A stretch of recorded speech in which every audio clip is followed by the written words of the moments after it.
Baik teman-teman, kita lanjutkan lagi. Ini tuntunan sholat lengkap part 5, bagian kelima ya. Kita masuk ke babnya macam-macam najis. Macam-macam najis. Najis ialah suatu benda yang kotor menurut syara. Contoh ya, bangkai, kecuali bangkai manusia, bangkai ikan, dan bangkai belalang ya. Semua bangkai adalah najis kecuali bangkai manusia, bangkai ikan, dan bangkai belalang. Yang kedua adalah darah. Darah yang udah keluar dari tubuh kita itu najis. Kalau masih di dalam tubuh kita enggak najis, gitu ya. Lanjutnya nanah. Nanah juga sama. Nanah keluar dari tubuh kita itu najis hukumnya. Kalau masih di dalam tubuh kita enggak najis. Contoh misalkan kita bisul misalnya nih. Kita bisul udah mentul, gede banget, ya kan itu kan nanah semua isinya. Selama dia belum pecah, maka itu tidak kita masukkan ke dalam kategori najis. Karena itu masih ada di dalam badan kita. Kalau sudah keluar dari badan kita, udah kita pencet, pecah, muncrat kemana-mana, menjadilah dia mendapat hukum najis. Selanjutnya, segala sesuatu yang keluar dari kubul dan dubur. Maksudnya adalah kubul itu saluran air kencing, dubur itu saluran BAB ya. Semua yang keluar dari situ. Enggak cuma air kencing sama EE-nya doang ya. Apa aja yang keluar dari situ, itu masuknya ke dalam kategori najis. Selanjutnya adalah anjing dan babi ya. Anjing dan babi ini kalau untuk kategorinya masuk ke dalam kategori najis. Selanjutnya adalah minuman keras seperti arak dan sebagainya. Selanjutnya bagian anggota badan binatang yang terpisah karena dipotong dan sebagiannya lagi masih hidup. Nah ini kalau misalkan nih ada beberapa kejadian orang misalkan buntut kambing atau buntut sapi dipotong, dimasak. Sapinya masih hidup. Nah, itu buntut yang terpotongnya itu najis. Kecuali sapinya dipotong. Sapinya dipotong, buntutnya kita ambil, kita masak, ya kan? Kita potong sapinya dengan membaca Bismillahirrahmanirrahim minimal. Buntutnya kita masak, halal. Asalkan nggak nyuri ya. Kalau dipotong sama tetangga terus kita nyuri buntutnya ya haram juga. Jadi najis masuk ke dalam kategori kalau misalnya bagian anggota badan binatang yang terpotong sedangkan bagian lainnya masih hidup gitu. Selanjutnya kita ke pembagian najis. Najis dibagi menjadi tiga bagian ya. Bagian pertama najis mughaladoh. Najis mughaladoh ini masuk kategori najis berat. Najis yang berat ya. Ialah najis anjing dan babi serta seluruh turunannya.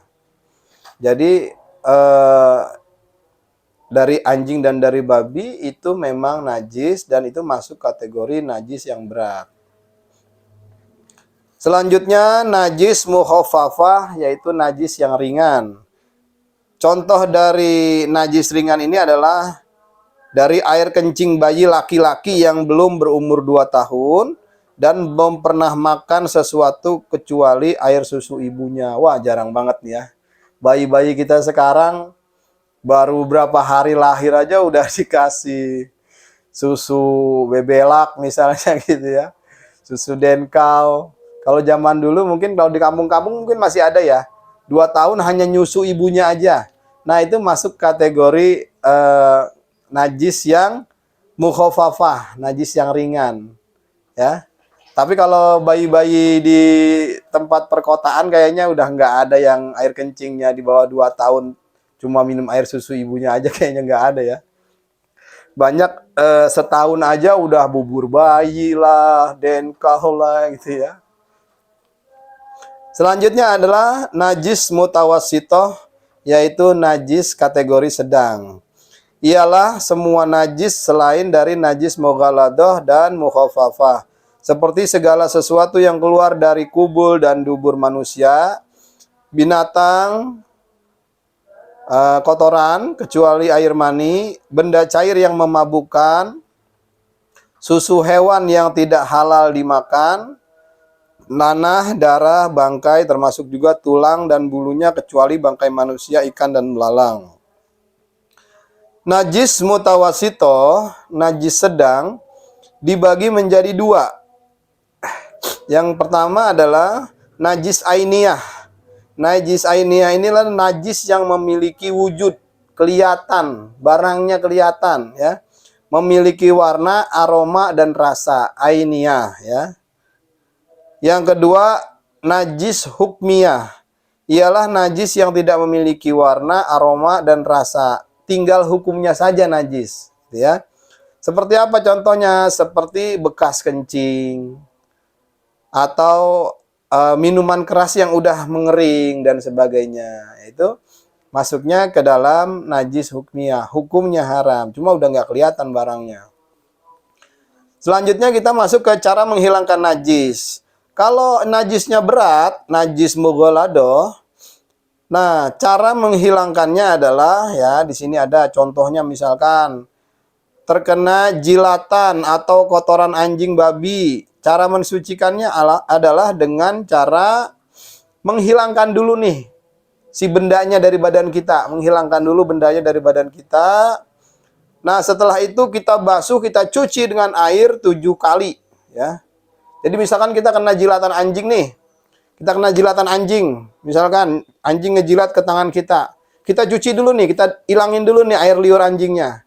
Setelah itu kita cuci pakai sabun, misalkan kita cuci sekali, 2 kali, 3 kali, sampai 7 kali. Terakhir pakai lumpur yang suci, ya. Terakhir kita pakai tanah yang suci. Tanah ini bisa pakai lumpur, bisa pakai tanah yang, kalau emang nggak ada lumpur, teman-teman, tanah yang dekat rumah, misalkan yang tanahnya terhindar dari kotoran, misalkan, ya. Misalkan kan kadang-kadang tuh ada kucing berak di tanah, ya kan. Nah, kita cari tanah yang bersih lah. Nah, itu kita cuci pakai tanah, ya. Jadi kita basuh dengan air 7 kali basuhan. Salah satu basuhannya harus dicampur dengan tanah yang suci, gitu. Itu menghilangkan najis besar. Kalau najis ringan, itu cara mensucikannya cukup dengan nyiram air aja, ya. Najis ringan tadi yang air kencing bayi yang belum pernah makan selain susu ibunya. Nah, itu cukup kita siram aja, ya. Kita siram, hilang, udah, ya. Nah, selanjutnya adalah najis kategori sedang. Sesuatu yang terkena najis mutawasito, yaitu sifat najisnya, warna, bau, dan rasanya hilang. Adapun dibasuh 3 kali basuhan atau siraman itu lebih baik. Jadi kalau misalkan untuk najis yang kategori sedang tadi, ya, itu dibasuh sekali asalkan udah hilang, misalkan nih. Misalkan ada tai ayam, misalkan nih. Ada tai ayam misalkan di lantai, ya kita buang nih. Tainya kita buang dulu, ya kan? Terus kita epel misalkan sekali, ya nggak apa-apa, gitu.